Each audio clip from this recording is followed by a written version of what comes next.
Bonjour, voici l'info CMA TV en bref. 4 mois après son décès, le Carrefour mondial de l'accordéon rendra un hommage posthume au Magny-Montois Marcel Messervier, une figure majeure en musique traditionnelle au Québec, accordéoniste émérite et facteur d'instruments bien connu. Le samedi 22 juin à compter de 13h30 à Place Montel, le Carrefour célébrera son influence en musique traditionnelle par un programme musical chargé à l'intérieur d'un événement spécial gratuit à laquelle tous sont conviés.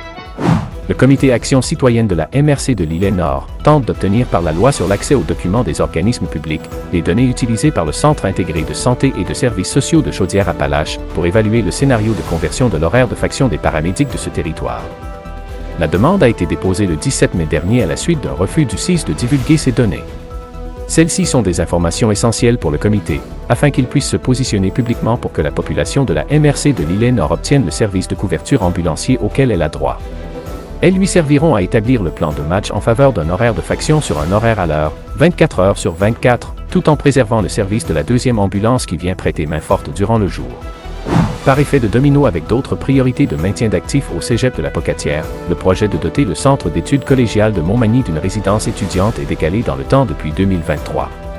En septembre prochain, l'administration collégiale déposera, au ministère de l'Enseignement supérieur, une nouvelle mouture du projet pour lequel un montant de 1,5 million de dollars a déjà été garanti par Québec. L'ordre des priorités de la Pocatière, qui avait fait défaut au ministère de l'Enseignement supérieur lorsqu'il avait attribué un financement de priorité 5 au projet de résidence étudiante à Montmagny, au détriment d'une priorité 2 touchant un enjeu de sécurité à l'une des résidences du cégep à la Pocatière, sera cette fois respecté.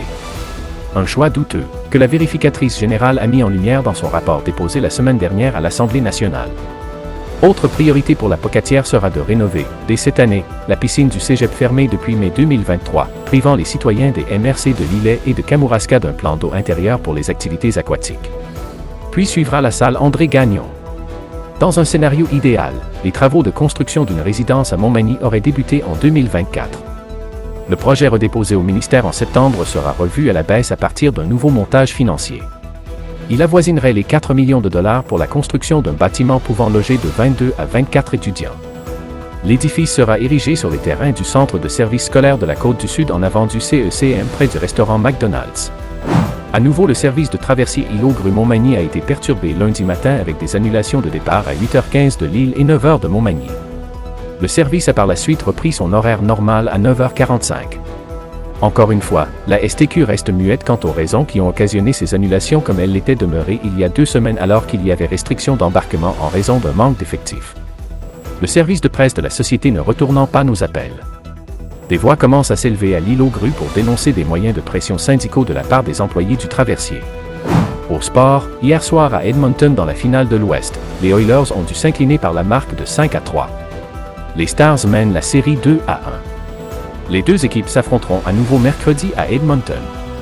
Pour plus d'informations, visitez le cmatv.ca ou suivez le fil Twitter X de CMA TV.